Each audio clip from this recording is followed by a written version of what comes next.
Welcome to the Crazy Alchemist podcast, where alchemy, occultism, and strange history come alive. In March 1874, in a London drawing room, an engineer named Cromwell Varley wired a young woman to a galvanometer. The young woman was the medium Florence Cook. Varley fixed platinum electrodes on her arms, ran them out through a battery, and connected them to a mirror galvanometer of the type he had helped design for the Atlantic telegraph cable 9 years earlier. From an outer room, sitters watched the galvanometer needle deflect on a graduated scale. While they watched, the cabinet in the next room produced what was called the materialized body of Katie King. When the figure withdrew, Cook came out of trance, and the wires were undisturbed. The experiment was a literal physical instance of telegraph instruments being used in a séance. The same hardware Varley had taken to the floor of the Atlantic in 1865 was now wired to a medium in Hackney, watching for the dead. This podcast is about a long episode.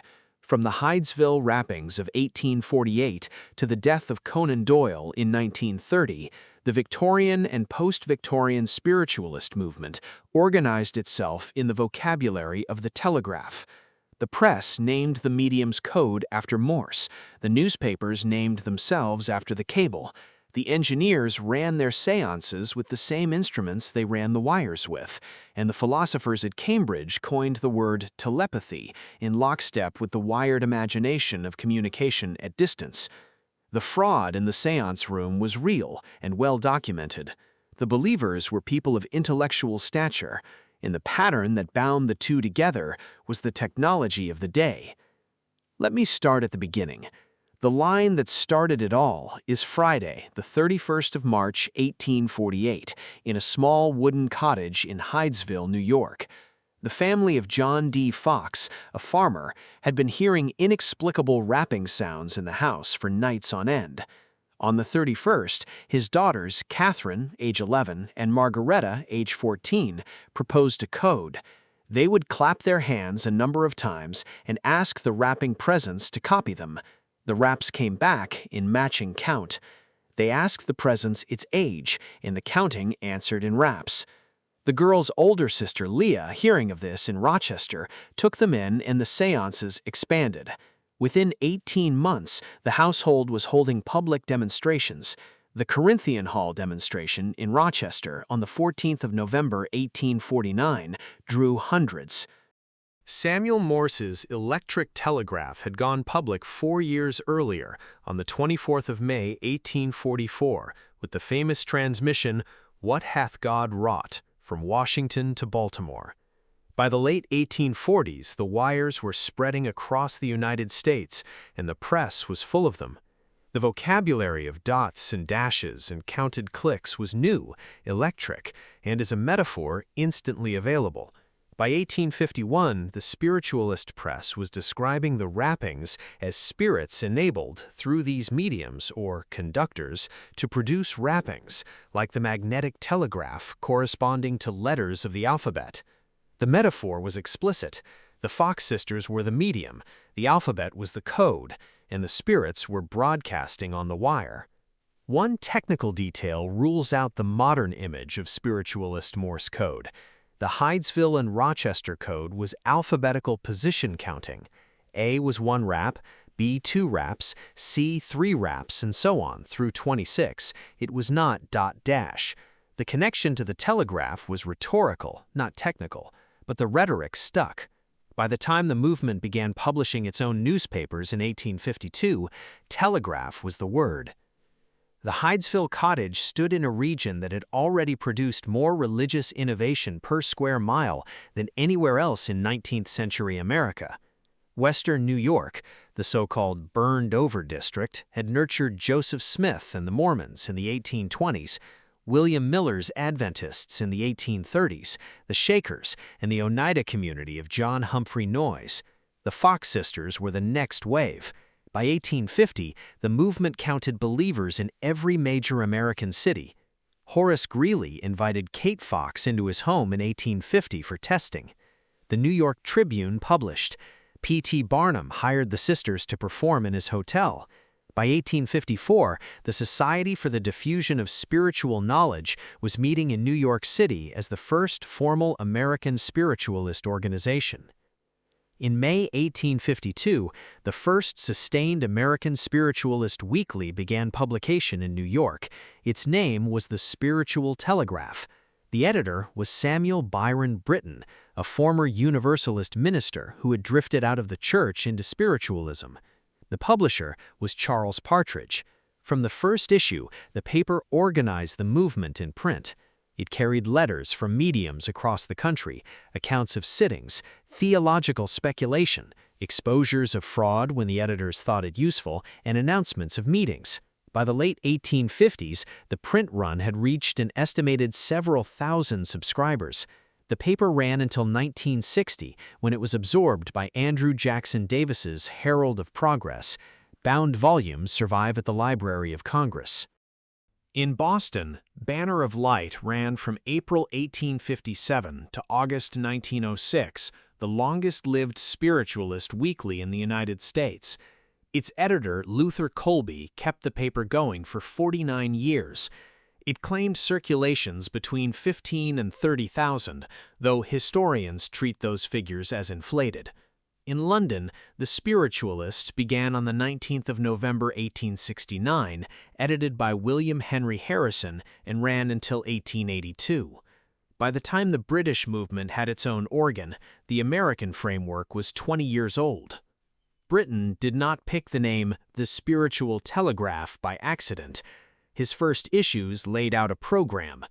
The wrappings were the code, the mediums were the operators, and the wires ran from this world to the next. Spiritualism in print was the telegraph carried into the supernatural. The American spiritualist movement also had a cosmology. It came from Andrew Jackson Davis, a young man from Poughkeepsie, New York, who in the early 1840s had begun entering trance states and dictating speech that his amanuensis wrote down. Davis was 21 when his first major book appeared in 1847. The book is 800 pages of trance dictation taken from Davis by the scribe William Fishbaugh. It lays out a Swedenborgian cosmology of ascending spheres, with souls progressing after death through stages of moral and intellectual refinement. Davis named the destination Summerland. When the Hydesville rappings began in March 1848, Davis was already known. His framework gave the rappings a theology to fit into. The dead were not gone. They were in the spheres above. Communication with them was possible because the universe was a single graded continuum. By the early 1850s, Davis had explicitly added the telegraph to the framework. His 1851 Philosophy of Spiritual Intercourse used the word telegraph for the relationship between living and dead. The metaphor became doctrinal. The historian Anne Broad, in her book Radical Spirits, has argued that American spiritualism and the American women's rights movement were deeply intertwined and that the same activists circulated through both. The rosters of spiritualist conventions and women's rights conventions overlapped substantially. Spiritualism gave women the only contemporary religious platform with no ordained male clergy gatekeeping the rostrum. A woman who entered trance could speak from the stage with authority. Davis lived to 90, long enough to see the movement he had named pass through its first wave of fraud exposures, retreat to psychical research, and re-emerge as a religious organization. He died in 1910, 4 years after Banner of Light finally folded. Spiritualism crossed the Atlantic in the early 1850s. By 1855, Daniel Douglas Home, the most famous medium of the century, was holding séances in London for an audience that included Robert and Elizabeth Barrett Browning, Edward Bulwer Lytton, and the Empress Eugenie of France. Home was unusual among mediums of his generation in that he was never publicly caught in fraud during a paid demonstration. He was caught privately at least twice. Frederic Merrifield observed him in Ealing in 1855, using what looked like a false limb as a spirit hand. Dr. Theodore Barquez observed him in Biarritz in 1857, using his foot to fake effects in front of the Empress, and General Fleury allegedly conducted Home out of the country. Neither incident reached the press in his lifetime. Robert Browning, who detested Home and despised his wife Elizabeth's enthusiasm for him, wrote his savage 1864 dramatic monologue, Mr. Sludge, the Medium. The narrator confesses, "I cheated when I could, rapped with my toe joints, set sham hands at work." Browning never personally observed Home cheating. The poem was an act of literary frustration. The figure who turned Home into a scientific event was William Crookes, the chemist who in 1861 had discovered the element thallium. Crookes was the editor of the Quarterly Journal of Science. In its July 1871 issue, he published Experimental Investigation of a New Force, reporting a controlled experiment in which Home was placed inside a copper wire mesh cage with an accordion suspended by one hand at the end opposite the keyboard. The accordion played with no visible human contact. Crookes thought he had measured a new physical force. The experiment is reprinted in his 1874 book, Researches in the Phenomena of Spiritualism. In March 1874, 3 years later, Crookes invited his colleague Cromwell Fleetwood Varley to apply telegraph instruments to the medium Florence Cook. Varley's qualifications were unique. He had been chief electrician of the Atlantic Telegraph Company. The first transatlantic cable opened briefly in 1858 and failed within weeks.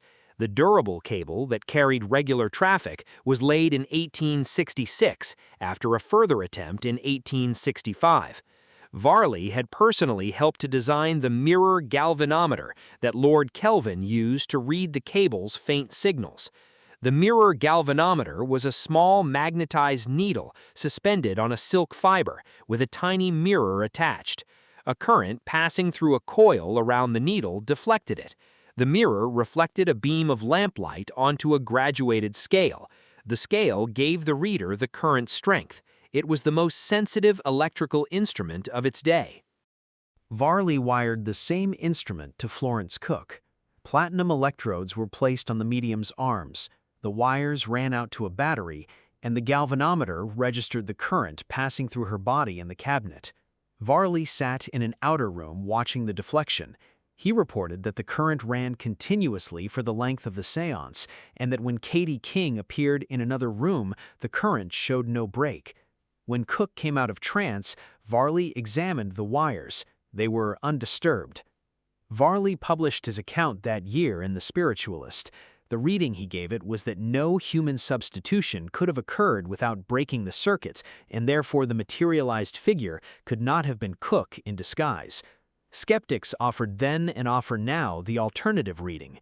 Confederates, false electrodes, false readings, or prearranged signals could have produced the same result. The experiment is one of the most carefully documented séance protocols of the 19th century, and it remains contested. Crookes himself extended the work in March, April, and May 1874 with a series of séances at his London home. He claimed photographs of both Cook and Katie King in the same frame. The negatives were destroyed by Crookes. Only engravings and prints survive. In 1962, Trevor Hall published The Spiritualists, arguing that Crookes had been Cook's lover and a knowing accomplice. The argument is not the consensus reading. The third figure in the British engineering circle was Sir Oliver Lodge, the physicist who developed the syntonic radio tuner and held the original British patents on radio circuit design. His son Raymond was killed near Ypres on the 14th of September 1915, 11 days before the Battle of Loos opened. Lodge spent the rest of his life in mediumistic communication with Raymond through the medium Gladys Osborne Leonard. His 1916 book, Raymond, or Life and Death, was a Victorian bestseller. Lodge believed the spirit world inhabited the luminiferous ether. He was a lifelong holdout for ether physics, and that mediums tuned into the dead the way a syntonic receiver tunes to a transmitter. He was president of the Society for Psychical Research from 1901 to 1903. 3 engineers, 3 generations, 3 different relationships to the cable and the wave. The pattern is consistent. The men who worked the wires were unusually drawn into the séance room. On the 20th of February, 1882, in the rooms of the British National Association of Spiritualists in London, a small group of Cambridge philosophers and spiritualists founded the Society for Psychical Research. The first president was Henry Sidgwick, Knightbridge Professor of Moral Philosophy at Cambridge. The first secretaries included Frederic W. H. Myers, Classics Fellow of Trinity College, and Edmund Gurney, who had abandoned a career in music to study mathematics at Cambridge. The American branch followed in 1885, with William James as one of its first vice presidents. The SPR was an attempt to apply scientific protocols to the séance room. The methods were borrowed from experimental psychology and forensic investigation. Mediums were placed under controlled conditions. Séances were timed. Sitters were rotated. Results were tabulated. The Society's proceedings and journal began publication immediately.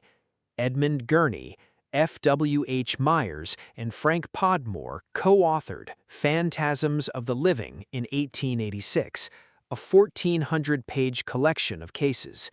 The 1894 Census of Hallucinations, edited by Eleanor Sidgwick, surveyed 17,000 people and concluded that apparitions of the dying coincided with deaths at a rate higher than chance. The methodology has been contested ever since. The most consequential single act of the SPR's first decade was a coinage.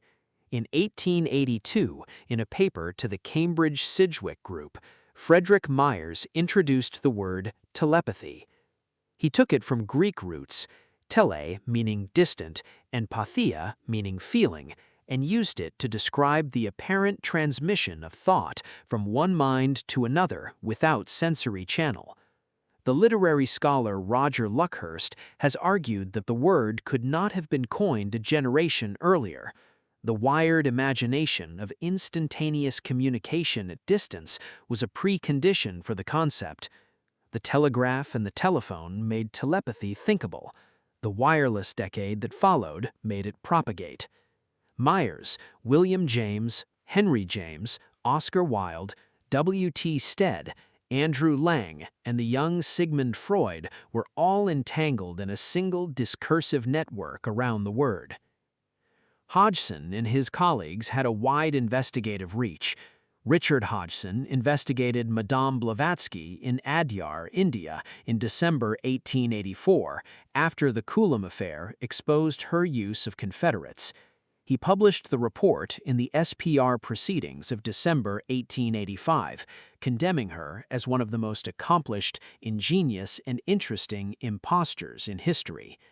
Hodgson then took over the Boston investigation of the medium Leonora Piper, whom William James had named his White Crow, meaning that one genuine medium would disprove the claim that all are fraud. In August and September 1895, the SPR ran its most famous physical medium investigation at Frederic Myers' house in Cambridge, about 20 sittings in all. The medium was Eusapia Palladino. The sitters were Sidgwick, his wife Eleanor, Myers, Hodgson, and Oliver Lodge. They used a balance and a dynamometer to measure forces in the séance room. Hodgson observed Palladino free a hand and use her feet to move objects. The SPR thereafter banned further work with her in Britain. She continued to perform on the continent and to be tested by the Italian and French societies for another 20 years. Today, the SPR archive is held at Cambridge University Library, accepted as an ongoing collection in 1989. It runs to roughly 160 linear meters and covers material from 1749 to 1998. The investigative cycle of the SPR and its American counterpart produced a long case file. Some figures survived scrutiny, others did not. The pattern across the cases is consistent. The record is not a record of vindication or of exposure. It is a record of careful, contested, sometimes brilliant, sometimes credulous investigation. Daniel Douglas Home, the medium who never failed a public test. The contemporary press found nothing. Privately, Home was caught at least twice. He died of tuberculosis in 1886, never publicly disgraced. Florence Cook, the medium whose Katie King materialized in Crookes' home in 1874. 2 seizure incidents seriously damaged Cook's reputation. The first was on the 9th of December, 1873, at the Cook family home in Hackney. William Volkman, a skeptical sitter, grabbed the materialized Katie King, felt corset and undergarments matching Cook's, was scratched on the nose, and published the accusation in The Spiritualist. The second was on the 9th of January, 1880, at one of Cook's séances. Sir George Sitwell, then a 20-year-old Oxford undergraduate, later the eccentric father of the Sitwell literary siblings, grabbed the materialization called Marie. Marie was Cook in her underwear, corset, and flannel petticoat. Cook continued to operate as a medium until her death in 1904. Eusapia Palladino, the Italian medium investigated by the SPR in 1895 and caught. Investigated by Everard Fielding, Hereward Carrington, and W. W. Bagley in Naples in late 1908, with the published report concluding in favor of genuine phenomena under their controls. On the 18th of December 1909, Ugo Munsterberg, the Harvard psychologist, hosted a New York séance at which a Confederate hidden under the table caught Palladino levitating it with her freed foot.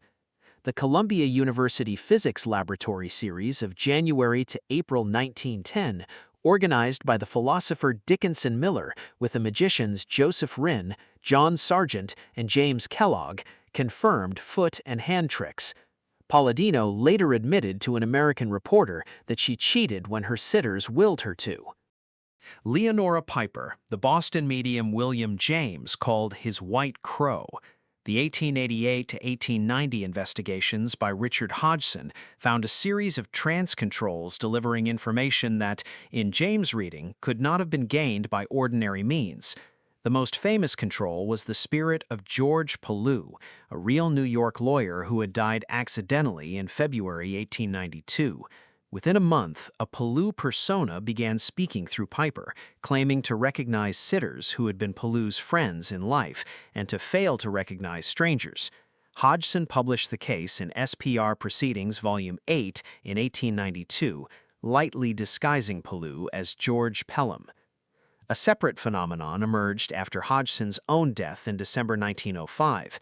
A Richard Hodgson persona began communicating through Piper.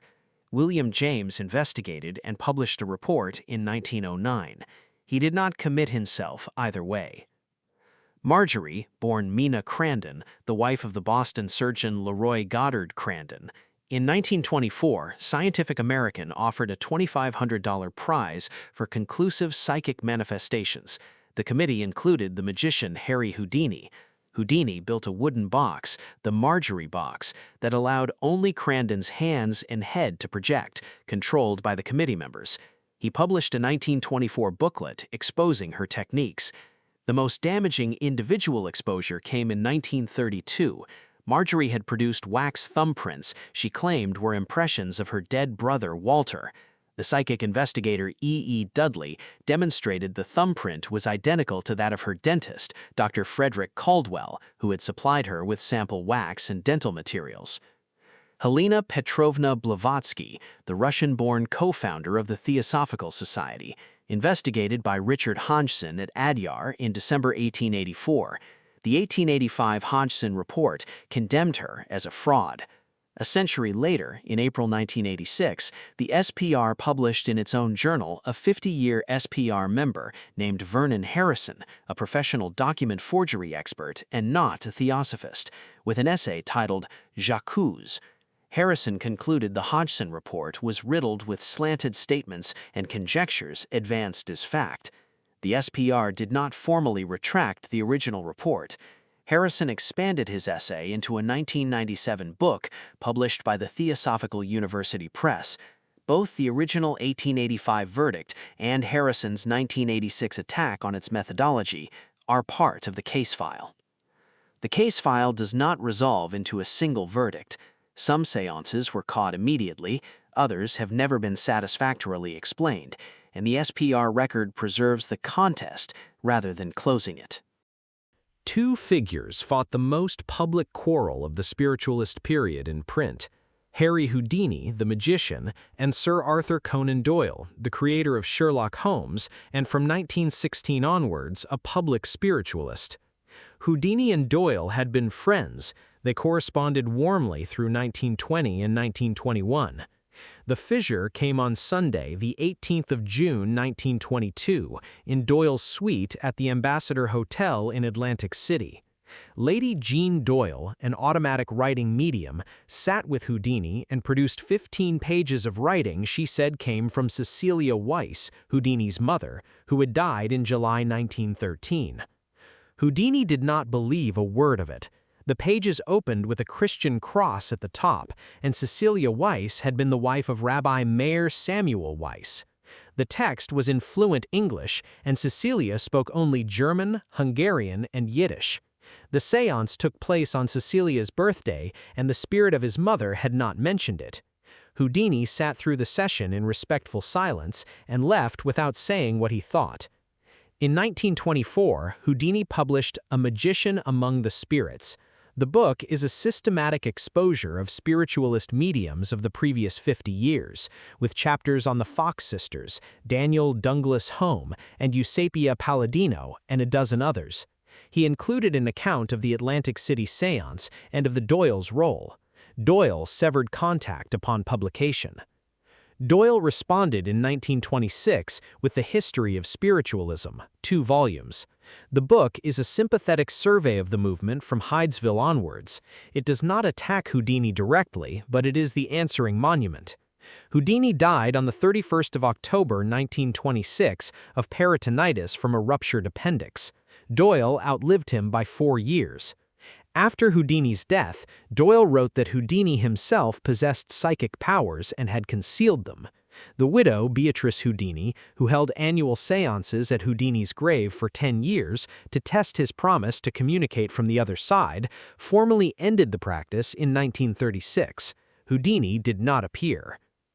Thomas Edison was 73 years old in October 1920 when he gave an interview to the financial journalist B.C. Forbes for American Magazine. The interview ran in Volume 90, Number 4, under the title Edison Working on How to Communicate with the Next World. In it, Edison made the most consequential single statement on technology and the dead in the 20th century. He told Forbes he had been at work for some time on an apparatus that might detect any personalities which had survived bodily death and could still register on instruments. He dismissed the existing spiritualist apparatus, calling its common methods unscientific nonsense. Edison framed the project as scientific instrumentation comparable to the microscope or the telescope, and kept his distance from organized spiritualism. He speculated that human consciousness might consist of infinitesimally small units of life that could persist after bodily death, and that an apparatus sensitive enough might detect them. He never said the device existed, he said only that he was working on it. In the years after his death in 1931, the question of whether Edison had built such a device became a minor industry of speculation. In 1948, the philosopher Dagobert D. Runes edited The Diary and Sundry Observations of Thomas Alva Edison and included a final chapter, The Realms Beyond, that elaborated the spirit phone idea. The chapter was redacted from later American editions. In 2015, the French journalist Philippe Baudouin discovered a 1949 French translation at a flea market and republished it. The Rutgers University Edison Papers, the standard scholarly archive of Edison's notebooks, contains no schematics or laboratory entries supporting an actual prototype. The current historical consensus is that the 1920 interview was a publicity provocation, Edison enjoyed publicity provocations. What the 1920 interview did do, regardless of any device, was move the metaphor from telegraph to wireless. By 1920, the wired imagination of the 1850s had been replaced by the wireless imagination of the 1900s. Marconi's first transatlantic radio signal had crossed the ocean in December 1901. The First World War had used radio at scale. The popular framing of communication at distance had shifted from wire to wave. Sir Oliver Lodge had already done the bridging. After his son Raymond was killed near Ypres on the 14th of September 1915, Lodge sat for séances with Gladys Osborne Leonard and reported the results in Raymond, or Life and Death, in 1916. The book treats the spirit world as part of the luminiferous ether and treats mediumistic communication as syntonic tuning. In Lodge's framework, the dead were broadcasters and the medium was a receiver. The metaphor that Cromwell Varley had grounded in the telegraph in 1874 had become wireless by 1916. One popular line about Marconi is wrong. Marconi is widely quoted as having said that radio waves never die and that he wanted to listen for the voices of the dead, even hoping to hear angels in Bethlehem. The Italian biographer Marc Ribot, in his 2016 book Marconi, The Man Who Networked the World, characterizes Marconi as a skeptical rationalist toward telepathy and spiritualism. The voices of the dead sentence is not in his record, it is a posthumous attribution. The defining moment of spiritualist self-criticism came in October 1888. Margaret Fox, then 55 years old, walked onto the stage of the New York Academy of Music on the evening of Sunday, the 21st of October. The audience numbered about 2,000. Her sister Kate sat in the front row in support. Margaret read a signed confession that was published the following day in the New York World. In the version printed by the World, she explained that she made the statement as a duty and a mission to expose the fraud. She told the audience she had been a young child when the deception began and a chief instrument in its later spread. She then demonstrated. Doctors from the audience were brought to the stage. Margaret cracked her toe joints in the rhythm of the rappings. The doctors verified the sound was generated by her foot. 40 years of spiritualist communication had begun, on her account, in the toe joints of two girls in a Hydesville cottage who had wanted to frighten their mother. Roughly 13 months later, in November 1889, Margaret Fox issued a written recantation. She said the confession had been coerced, that she had been paid, that the demonstration was a desperate act by a destitute woman in her later years. The recantation is as well documented as the confession. Both stand in the archive. She died in poverty in 1893. Kate had died the year before. Leah, who had organized the original Rochester demonstrations and had taken her younger sisters into her household in 1848, lived until 1990. The defining episode of the movement is itself contested. The Society for Psychical Research is still in operation, still publishes a journal, and still investigates anomalous phenomena. The Cambridge University Library accepts the SPR archive as an ongoing collection. The names that recur in the catalogue are still familiar: Sidgwick, Myers, Gurney, James, Lodge, Crookes, Hodgson, Doyle, Houdini, Price. The cultural historian Geoffrey Sconce has argued in his 2000 book Haunted Media that the pattern Cromwell Varley demonstrated in 1874 is still running. Every new electronic medium since the telegraph has been received in the same paranormal idiom of electronic presence.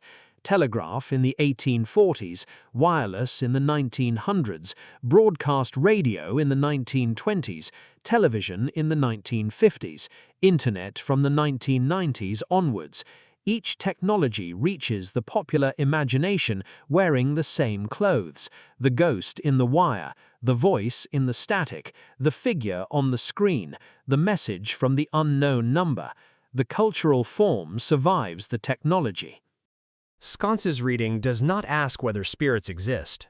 It asks why this particular cultural form attaches itself again and again to whatever distant communication technology is new. The answer is partly grief. Lodge wrote about Raymond. Houdini's mother had died in 1913, and his fight with Doyle was about her. Frederic Myers founded the SPR. Sconce's reading does not ask whether spirits exist. It asks why this particular cultural form attaches itself again and again to whatever distant communication technology is new. The answer is partly grief.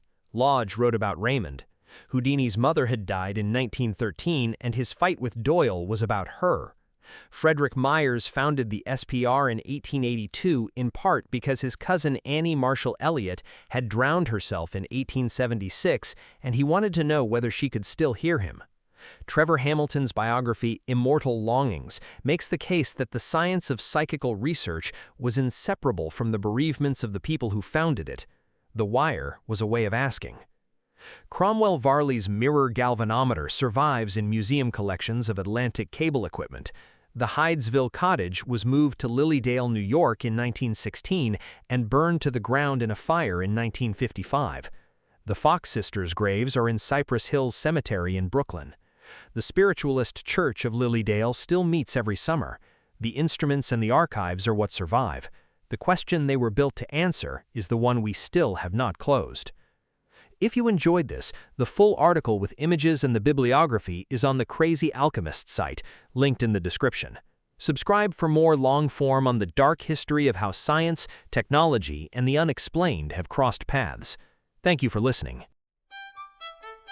If you enjoyed today's episode, make sure to visit crazyalchemist.com for more intriguing content and follow Crazy Alchemist on Instagram and Facebook to stay connected.